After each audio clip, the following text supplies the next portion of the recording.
And now I'm going to actually try Middle East first, because that's the one that interests me the most. And interesting thing is, you actually have to have a tank in your crew slot, and it doesn't have to be like a rank 5 tank, even though that's the requirement.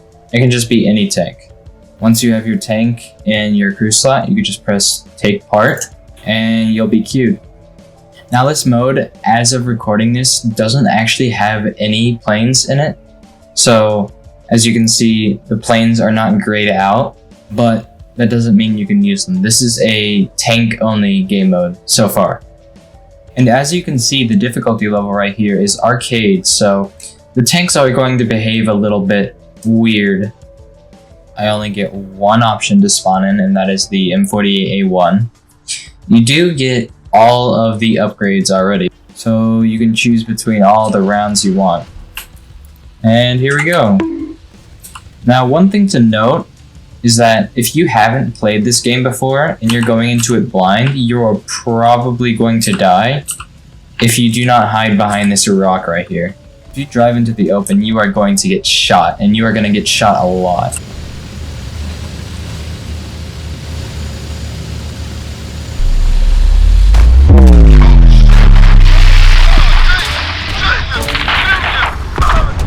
So, you gotta use this rock for cover. And what's really interesting about this game mode is that there are actually anti-tank personnel rather than only tanks. So you can just gun them down with your machine gun instead of using your main cannon. Wait a minute! Nice. As you can see, machine gun is pretty effective in this mode. There are quite a lot of those anti-tank cannons. And as I said earlier, this is arcade, so you can do some pretty funny stuff with your tank. So after you capture the A point, the map in the bottom right corner will expand, and you're going to have to go over to that city over there. But you do not want to drive out in the open just yet, because they spawn a lot of AI over there, so you want to be careful. There's a tank just hiding around that building. It's really hard to see. But I got it there, and unless I move, I probably can't kill it. So I'm gonna have to start moving now. I'll go over to the left. Sometimes it can be really difficult to spot them until they shoot you. So you want to be really cautious when you're out in the open like I am right now. You do not want to drive out in the open just yet. Make sure there are no enemies that can shoot you before moving, because you do not want to get caught on the move. As you can probably see, if you stay in one spot for too long, you're not going to see much combat, because as the game progresses, you start to see less and less AI, depending on how well your team does. Like, if your team gets wiped, of course, you are going to have a very uphill battle, but if your team does pretty well, I mean, it might get boring real quick. So I'm just gonna slowly come up and shoot. Got a crit.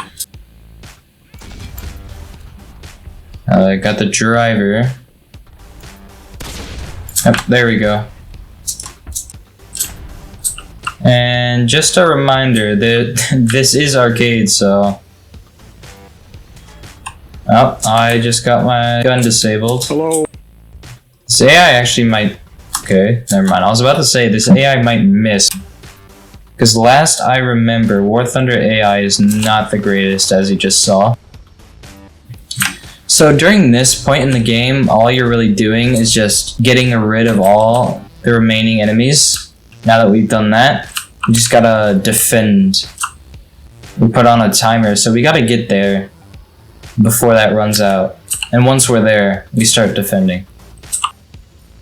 I don't know what counts as the A point in this map, but apparently we made it.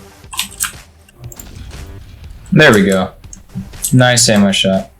And they just keep coming. It's kind of like Assault Ground Arcade, except it's a little bit differently structured. Oh my... God, where did you come from? Uh-oh. Yeah, I might die here. Yeah, there's nothing I can do here. And as Gaijin stated, you don't actually get any rewards for this at all. It's kind of just for fun. As you can see, 0 silver lions, there's no vehicle researched in the right side. So, I mean, only play this if you're gonna do it for fun. There's no other reason.